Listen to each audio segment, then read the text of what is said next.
Ethan, please, we know the truth now. Just open the door. I lied. I ruined everything. Please forgive 10 me. years ago, you closed the door on me. Tonight, I'm returning the favor.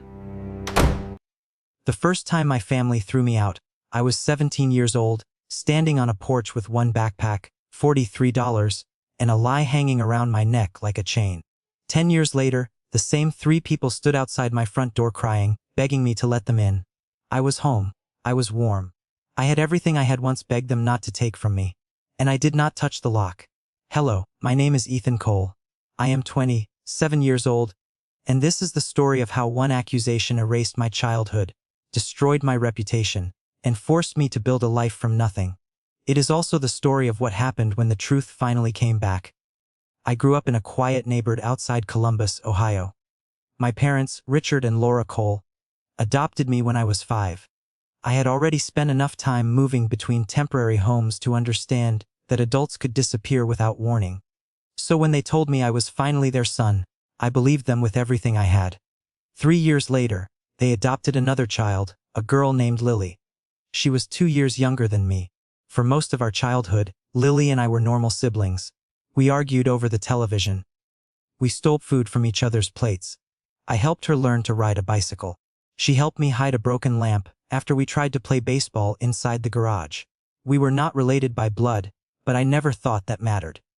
At least, not until the night my parents used it against me. When I was 17, I was a junior in high school. I worked weekends at a tire shop, played varsity soccer, and spent nearly every spare minute with my girlfriend Emma. Emma and I had been dating for almost a year.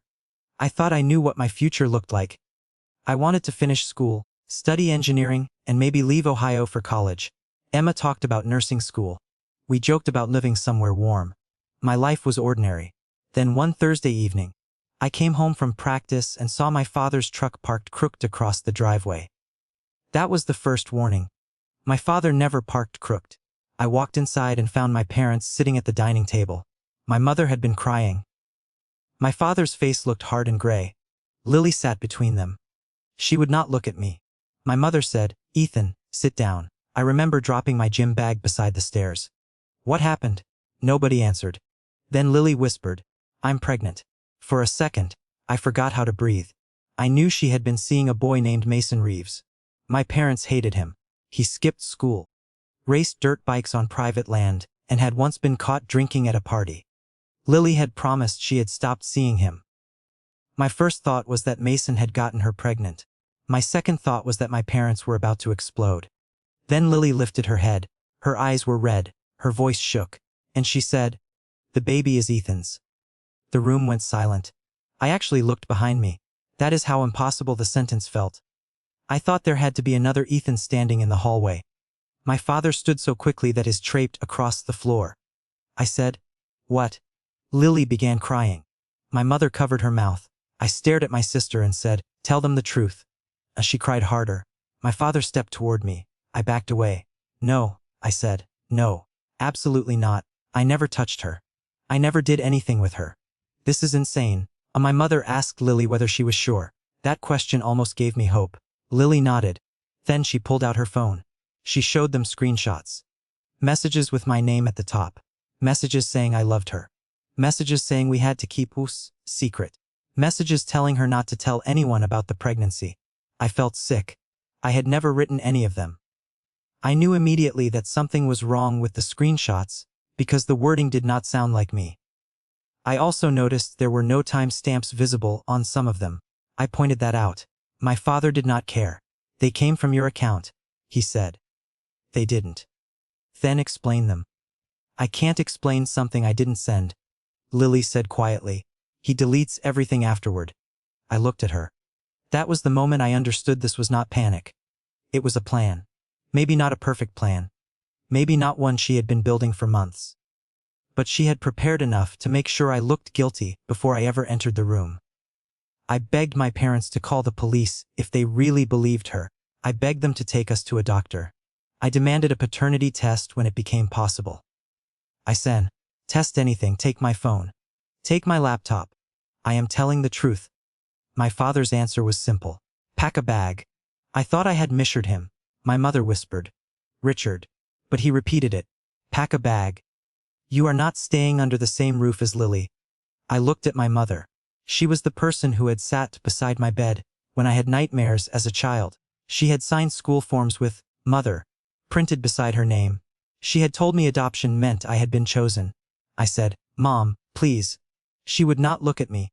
Then she said the sentence I carried for years. "We brought you into this family, Ethan. I never imagined you could do something like this to us. Not to Lily. To us." As if I had been a charity project that had failed, I went upstairs. My hands were shaking so badly that I could barely fold clothes. I put 3 shirts, 2 pairs of jeans, socks, my work uniform, and an old photograph of my parents and me into a backpack. Then I took the photograph out. I left it on the bed. Downstairs, my father handed me $43 from his wallet. Not 50, 43. That detail has never left me. I stood on the porch and asked one last time for them to investigate before destroying my life. My father shut the door. I heard the deadbolt slide into place. I called Emma.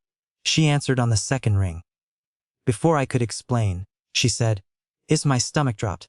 Lily had already contacted her. "No, Emma, listen to me. She is lying." Emma started crying.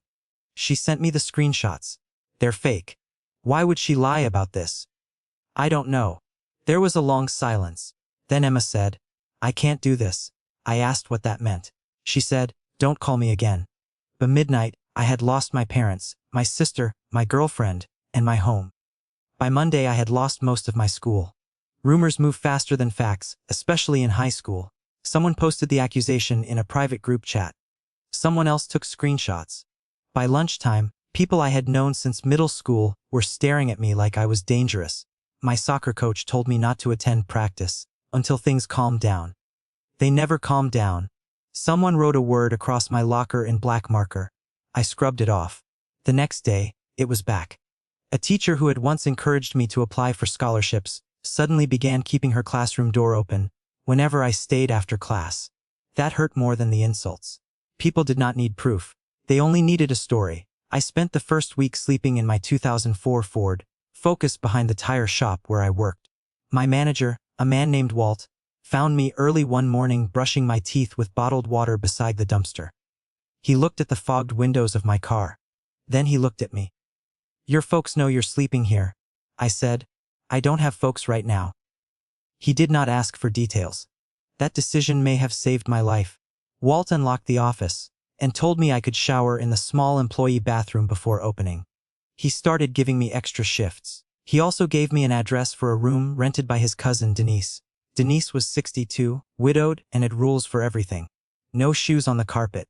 No food upstairs. Rent due Friday. No loud music after 9, but she gave me a key.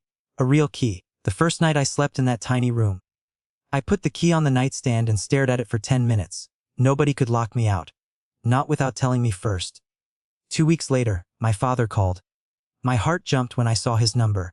I answered immediately. I thought he had finally checked the messages. I thought Lily had confessed. Instead he said, "Stop telling people she is lying. You are making this worse for her." I asked about the paternity test. He said Lily was under too much stress. I said, "Then wait until the baby is born." He told me not to contact them again. That was the last time I heard my father's voice for nearly 10 years. I tried to stay in school, but every day felt like walking into a courtroom where the verdict had already been decided. 3 weeks later, I withdrew. That should have destroyed my future. Instead, it became the first decision I made for myself. Walt helped me enroll in a GED program. At the tire shop, I discovered I was good with electrical systems. Cars were becoming more computerized, and I liked diagnosing problems other mechanics hated. A warning light did not care about rumors. A broken sensor did not whisper when I walked past. A circuit either worked or it did not. I liked that honesty. I earned my GED before I turned 18. Then I took night classes at a community college while working full-time. I stopped using social media. I changed my phone number. When I was 19, I moved to Cincinnati. When I was 21, I moved again, this time to Pittsburgh, where an automotive security company hired me as a junior technician. That job changed everything. Modern vehicles are computers on wheels. The company tested digital locks, wireless keys, tracking systems, and anti-theft software. I became obsessed with cybersecurity. I studied after work. I earned certifications. I learned how digital evidence could be altered, how accounts could be accessed from old devices, how timestamps mattered, how screenshots could mislead, and how real records told a deeper story. Sometimes I wondered what would have happened if one adult had cared enough to examine Lily's screenshots instead of staring at them for 10 seconds. That question pushed me harder. By 24, I was leading a small testing team. By 26, I had started my own consulting company with 2 former coworkers. We helped small companies secure connected devices. It was not glamorous. There were no private jets, no giant mansion. But for the first time in my life, I had savings, a home, people who trusted me, and work with my name on it. I also had rules. I did not talk about Ohio. I did not talk about my parents. I did not date Sirius, and I never searched for Lily. I told myself she no longer existed. Then, 3 months before my 27th birthday, I received an email from Emma. The subject line said only I know now. I stared at those words for nearly an hour. Then I deleted the email. The next morning another one arrived. Ethan, please. I am not asking you to forgive me. There is something you deserve to see. Attached was a photograph of a court document. I did not open it. I went to work. I sat through meeting. I answered emails. At lunch, I walked outside, stood beside my car, and finally opened the attachment. The first thing I saw was Lily's full name. The second was Mason Reeves. The third was a line identifying Mason as the biological father of Lily's 9-year-old son. My knees nearly gave out. For years, I had imagined that moment. Proof. Clean, official, undeniable proof. I thought I would feel relief. Instead, I felt cold. I called Emma. She answered and started crying immediately. I said, "Don't apologize yet. Tell me what happened." The truth had surfaced because Mason had returned to Ohio. He had spent years moving between states, working construction jobs, and avoiding responsibility. Then, after getting sober and starting a family, he contacted Lily and asked to meet his son. Lily refused. Mason filed a paternity case. A test was ordered. The results showed he was the father. But that was only the beginning. During the dispute, Mason's attorney obtained old messages between him and Lily from an email account Lily had forgotten existed. Those messages were from the weeks before she accused me. In them, she begged Mason not to leave her. She told him she was pregnant. She wrote that her parents would kill her if they knew she was still seeing him. Then came the message that changed everything. "If you don't help me, I'll tell them it was Ethan. They already worry he resents me. They'll believe me." Mason had replied with one sentence. "That is insane." She did it anyway. There was more. Investigators hired during the custody fight found that some of the messages supposedly sent by me had been created through an old tablet connected to a family cloud account, a tablet Lily had access to. The screenshots had never been proof. They had been theater. Emma told me my parents had finally seen everything. My mother had gotten sick when she read the old messages. My father had driven to Mason's attorney office and demanded copies because he did not believe it at first. Imagine that. 10 years earlier, he had needed almost no evidence to believe I was guilty. Now he needed extra copies to believe I was innocent. Emma said, "Ethan, they know what they did." I laughed once. It did not sound happy. "No. They know what Lily did. They know what they did too. Do they?" She was quiet. Then she told me something I did not expect. My parents had never completed the paternity test after Lily's baby was born. Lily had claimed the idea was emotionally unbearable. She said I had vanished and there was no reason to keep reopening the wound. My mother agreed. My father let it go. They chose certainty over verification because certainty was easier. That hurt more than I expected. For 10 years, there had been a simple path to the truth. They just did not take it. Emma said the story had spread through my old hometown again. Former classmates were posting apologies. My old coach wrote that he regretted removing me from the team. The teacher who had kept her door open reportedly sent a message through Emma asking whether I would accept a letter from her. I said no. Then Emma started apologizing. She told me she had been 17. She told me she had panicked. She told me everyone around her had treated the accusation as fact. I listened. When she finished, I said, "You were 17 too. I understand why you were scared." She whispered, "Thank you." I continued, "But understanding you is not the same as inviting you back into my life." She cried harder. I did not. That night, I sat alone in my kitchen with the paternity document open on my laptop. I should have felt victorious. Instead, I kept seeing 17-year-old me standing on that porch with 40 $3. The truth had arrived 10 years late, and late truth is strange. It can clear your name, but it cannot return time. 2 days later, a private number called my office. My assistant transferred it because the caller claimed it was a family emergency. It was my mother. The first thing she said was my name. Just, Ethan. I almost hung up. Then she said, I am sorry. Her voice sounded older, smaller. She told me she and my father had been looking for me for weeks. I asked how they got my office number. She said Emma had told them my company name. I closed my eyes. My mother started talking quickly. She said they had been deceived. She said Lily had seemed terrified. She said the screenshots looked real. She said they had thought they were protecting her.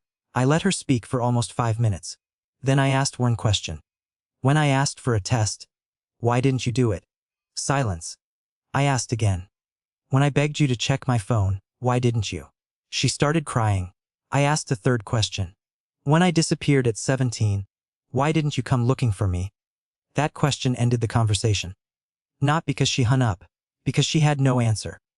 Finally she whispered, We thought you hated us. I said, I was a homeless teenager. She said my name again. I hung up. That should have been the end. It was not. My father emailed the next day. Unlike my mother, he did not lead with emotion. He wrote a long message explaining his decisions. He said a parent has to act fast when one child says another child has hurt them. He said he had believed separating us was the safest choice. He said he had planned to fix things later if the accusation turned out to be false. I read that sentence 6 times. Fix things later. As if a ruined reputation were a dented bumper. As if dropping out of school were a broken window. As if being abandoned at 17 were something a father could repair with dinner and an apology. I did not answer. Instead, I called a lawyer. Not because I planned to sue them. I wanted something simpler. I wanted my name corrected publicly. My lawyer drafted one letter. It said I did not want contact. It also said that if my parents and Lily truly wanted to make amends, they could begin by correcting the record everywhere they had helped spread the accusation. No excuses. No request for forgiveness. No language about everyone making mistakes. Just the truth. Lily had falsely accused me. The evidence proved it. My parents had acted on the accusation without verifying it. They had removed me from their home at 17. That was the only thing I asked from them. Not money. Not a reunion. Not a hug. Truth. A week later they posted statements. My father sent one to my old school. My mother contacted relatives. Lily wrote her own confession. This time, there were no vague phrases like, things happened. Or, we all suffered. She admitted she had lied. She admitted Mason was the father. She admitted she had used the old tablet to create fake conversations. She admitted she chose me because she thought my parents would believe her. That last line was the hardest to read. She had known exactly where the crack in our family was. She knew I was the adopted son who had always been told to be grateful. She knew that if she pointed at me, my place in the family could disappear. And she was right. The public correction spread almost as fast as the original rumor. Former classmates found my business page. Messages poured in. I blocked most of them. Some people wrote paragraphs about their guilt.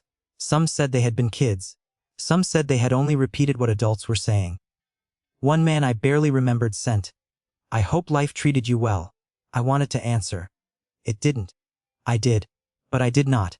3 weeks after my lawyer's letter, I bought a small house outside Pittsburgh. It was not huge, but it had a backyard, a garage, and a front porch.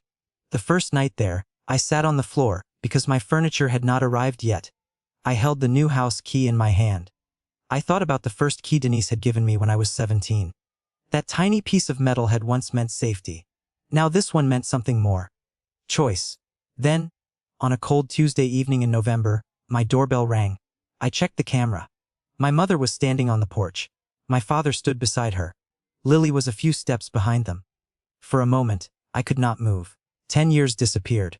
I was 17 again. I could hear the deadbolt from my childhood home.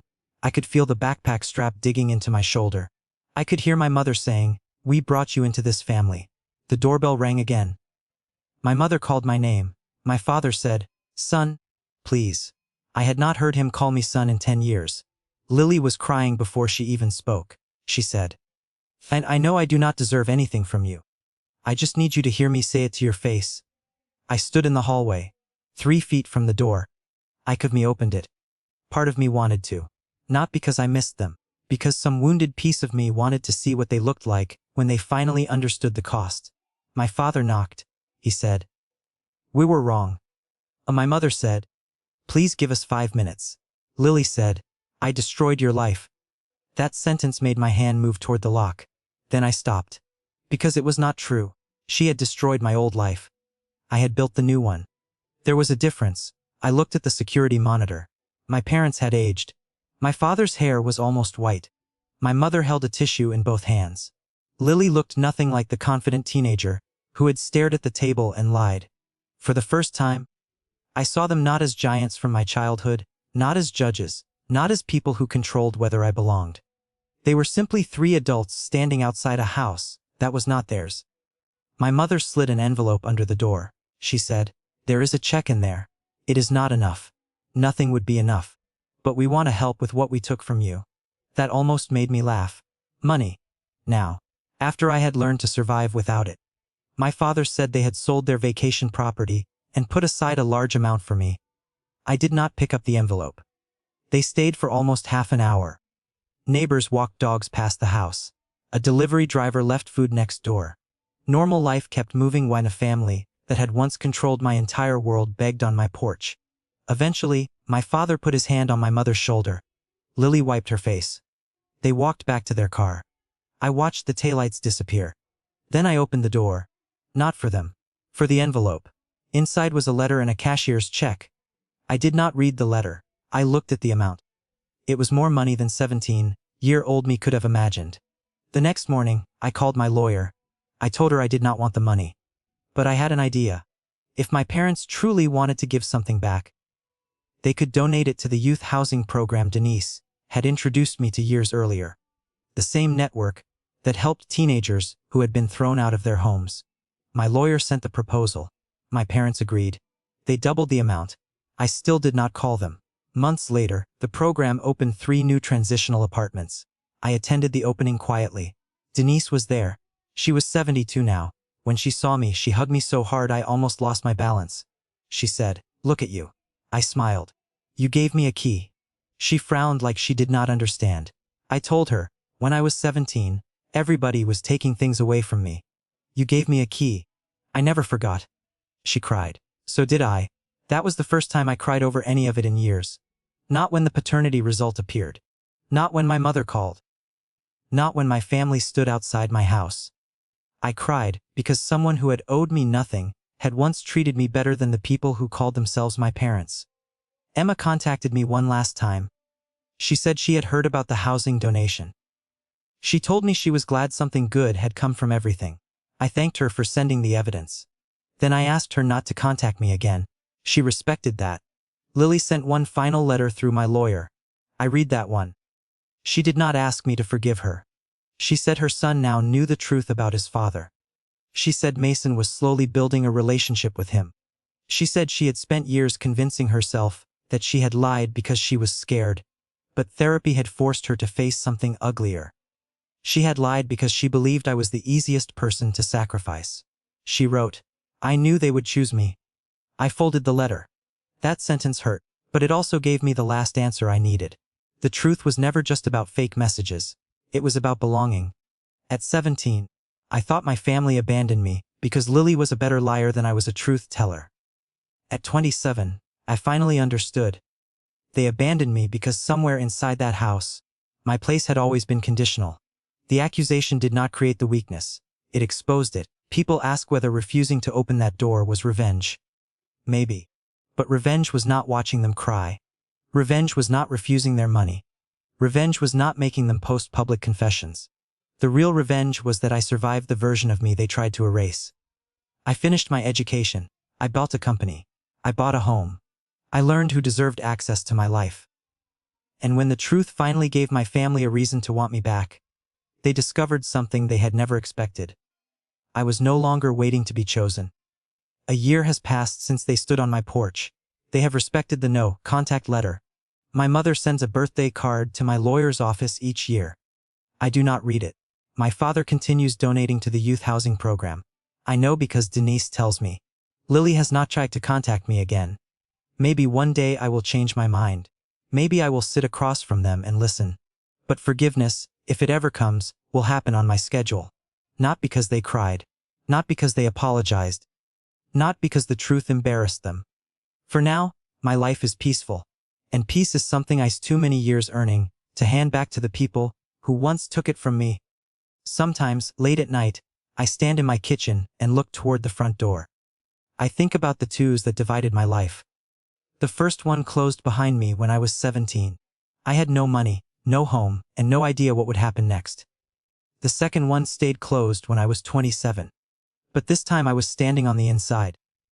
This time the house was mine. The decision was mine. And for the first time, nobody else got to decide whether I belonged. They thought 10 years of regret would make me open the door. They were wrong. I had already opened the only door that mattered. The one into a life without them.